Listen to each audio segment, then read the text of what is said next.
আপনি রবের সাথে মুনাজাত না যাই ইউনাজি মুনাজাত, আপনার রবের সাথে একাকী নীরবে কথা বলতে মনে চায় না আপনার? তা তো তাড়াহুড়ো কিসে? ধীর স্থির হন, একটু স্থির হন, একটু মনোদৈহিক প্রশান্তি অর্জনের চেষ্টা করেন। সব সময় ব্যস্ত, ধাক্কাধাক্কি, উচ্ছৃঙ্খলা, এগুলো আমাদেরকে শেষ করে দিয়েছে। এজন্য লম্বা চোরা বক্তব্য ঠিক না। বক্তব্য শুনতে আমাদের ভালো লাগে, আমল করতে ভালো লাগে না। বক্তব্যটা শেষেই সিগারেট ধরায়, আছে না নাই? মাহফিল শেষেই বিড়ি ধরায়, কয় চমৎকার ওয়াজ করছে হুজুরে। ওয়াজটা সেরকম হয়েছে, অনেক কণ্ঠ সুন্দর হুজুরের। এতদিন ইউটিউবে দেখছি, আজকে সরাসরি দেখাইছি, আছে না নাই? তো কি লাভ হয়েছে? লাভটা হয়েছে কি? এই যে মাহফিল শেষে বিড়িটা ধরাইলেন আর গেলেন, কোনো লাভ হয় নাই। এগুলো থেকে বেরিয়ে আসতে হবে। বছরের পর বছর আমাদেরকে শিখানো হয়েছে একভাবে, কেউ এই পরিবর্তনের আওয়াজ তোলে নাই। আওয়াজ আপনাকে তুলতে হবে। আওয়াজ তোলার জন্য এত মানুষ লাগে না, আপনি একাই যথেষ্ট। আপনি দাঁড়ান না সামনে, দেখবেন আপনার সামনে কেউ টিকে থাকতে পারবে না, ঠিক কিনা? কিন্তু আপনার শক্ত সিদ্ধান্ত লাগবে, পরিবর্তনের জন্য শক্ত মানসিকতা লাগবে, যে আমি পরিবর্তন করতে চাই। We have to change. যুগ জামানা পাল্টে দিতে চাই না অনেকজন। এক মানুষই আনতে পারে জাতির জাগরণ। এক মানুষই বিপদকালে বাঁচায় কাফেলায়, ক্ষুদ্র ডিঙ্গি বাঁচায় জাহাজ অসীম দরিয়ায়। এজন্য আপনার শক্ত সিদ্ধান্ত পারে আপনার মৌলভীবাজারটাকে দেশের শ্রেষ্ঠ জেলা, শ্রেষ্ঠ থানা হিসেবে আল্লাহর কাছে কবুল করতে, ঠিক কিনা? এজন্য লম্বা চূড়া আলোচনা ঠিক না। ছোটখাটো অল্প কয়েকটা মেসেজ নিয়ে যেতে পারলেই that's enough. One of the minor signs before the day of judgment, your Islamic lectures will be very longer and your salah 5 times a day will be shorter. কিয়ামতের আগে বক্তব্য লম্বা, নামাজ খাটো, তাসবিহ পড়ে না, ব্যস্ত, মহাব্যস্ত। এই মহাব্যস্ততা ছাড়েন, কোরআন সুন্নাহর দিকে ফিরে আসেন। বরকত দিবে কে? বিশ্বনবীর মসজিদে নববীর ফ্লোর বালুর ফ্লোর ছিল, আমাদের ফ্লোর টাইলস। আল্লাহর হাবিব সাল্লাল্লাহু আলাইহি ওয়াসাল্লামের মসজিদে বালি নিচে, এই বালিতে নামাজ পড়তেন। বৃষ্টি হলে কাদামাটি হয়ে যেত, কাদামাটিতেই সেজদা করতেন। সেজদা করলে কাদার মাটি আল্লাহর হাবিব সাল্লাল্লাহু আলাইহি ওয়াসাল্লামের নাকে আর কপালে লেগে যেত। তিনি সালাম ফিরিয়ে সাহাবাদের দিকে মুখ ফিরিয়ে বসলে দেখতেন প্রতিটা সাহাবীর নাকে আর কপালে কাদার মাটি মিশে আছে। তার মানে প্রিয় নবী সাল্লাল্লাহু আলাইহি ওয়াসাল্লামের মসজিদে নববী ছিল কাঁচা, কিন্তু মুসল্লি ছিল পাকা। আমাদের মসজিদগুলা হয়েছে পাকা, কিন্তু মুসল্লি কাঁচা, ঠিক কিনা? ফজরের সালাতে মানুষ নাই। ইমাম সাহেব আছেন কে কে এলাকায়? দেখি ইমাম, মসজিদের ইমাম, মাশাআল্লাহ।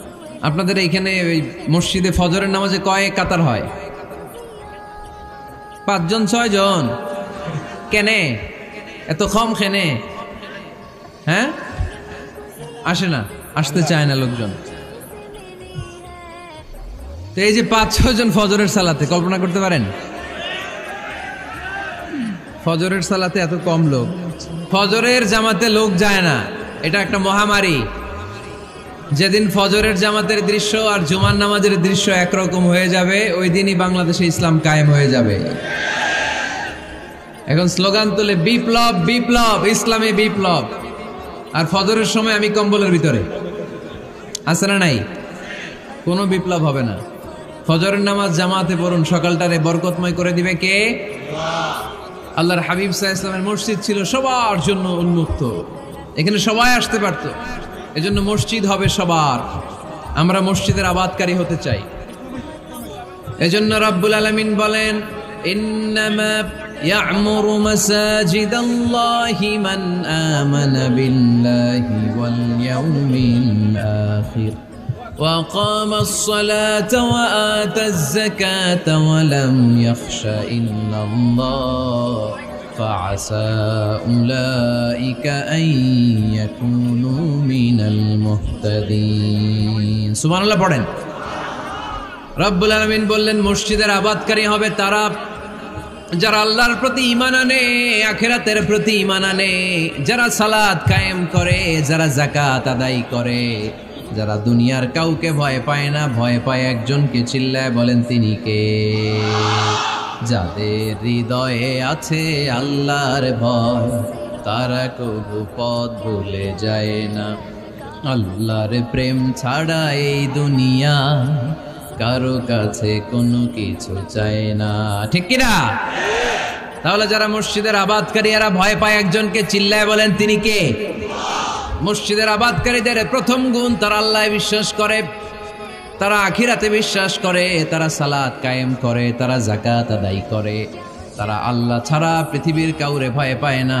আল্লাহ বলেন ফাআসা উলাইকা আইয়াকুনু মিনাল মুহতাদিন, আশা করা যায় তারাই হলো হেদায়েতের রাস্তার উপরে আছে। ঠিক কি না? তারাই মসজিদের আবাদকারী, যারা মসজিদে যায়, সালাত আদায় করে। এখন মসজিদের আবাদকারী আপনি হতে চান, আপনি মসজিদে যান না, আপনি আবাদকারী হতে পারবেন? মসজিদের অনেক সভাপতি আছে, মসজিদে যায় না, আছে না নাই? মৌলভীবাজারে এই সমস্যা বোধহয় নাই। মসজিদের সেক্রেটারি মসজিদে যায় না, আছে না নাই? তাহলে হইলো, এটা হইলো, এটা মেনে নেওয়া যায়? এজন্য সভাপতি সাহেবরা, আপনি কষ্ট করে মসজিদ বানিয়েছেন, মসজিদে যাবেন। সভাপতি সাহেব আপনি মসজিদে যাবেন, সেক্রেটারি সাহেব আপনি মসজিদে যাবেন, তাহলে আপনি সঠিক মসজিদের আবাদকারী হবেন। ঠিক কিনা? আমরা মসজিদের আবাদকারী হতে চাই, ইনশাআল্লাহ। পড়েন উমরানুল মাসাজিদ। মসজিদের আবাদ কি করে করতে হয়? মসজিদ আবাদ করার এক নাম্বার মাধ্যম হচ্ছে মসজিদ নির্মাণ করা। কি করা? নির্মাণ করা। খেয়াল করবেন, আল্লাহর হাবিব সাল্লাল্লাহু আলাইহি ওয়াসাল্লাম বলেছেন, মান বানা মসজিদান মিন মালিহি ফিদ দুনিয়া বানাল্লাহু লাহু বাইতান ফিল জান্নাহ। যে ব্যক্তি নিজের পকেটের টাকা খরচ করে দুনিয়াতে মসজিদ বানায়, আল্লাহ তাআলা তার জন্য জান্নাতে ঘর বানায়। 60টা জিনিস মানুষ মরে যাওয়ার পরে তার কবরে পৌঁছতে থাকে। ইন্না মিম্মা ইয়ালহাকুল মুমিন মিন হাসানাতিহি বা'দা মাউতিহি। মানুষ মরে যাওয়ার পরেও যে 60টা জিনিস তার কবরে পৌঁছায়, তার মধ্যে একটা হচ্ছে মসজিদান বানাহু। সে যে মসজিদ বানিয়ে গিয়েছে, ওই মসজিদের সওয়াব। সুবহানাল্লাহ পড়েন। আপনি টাকা দিয়ে মসজিদ বানিয়ে দিলেন, ওই মসজিদে মুসল্লিরা নামাজ পড়ে, রোজাদাররা এসে ওখানে ইফতার খায়, তাহাজ্জুদ আদায়কারীরা তাহাজ্জুদ পড়ে, তাদের সওয়াবের কমতি হবে না, কিন্তু তাদের সওয়াবের একটা পার্সেন্টেজ সওয়াব যে ব্যক্তি মসজিদ বানালো তার আমলনামায় আল্লাহ ঢুকিয়ে দেয়।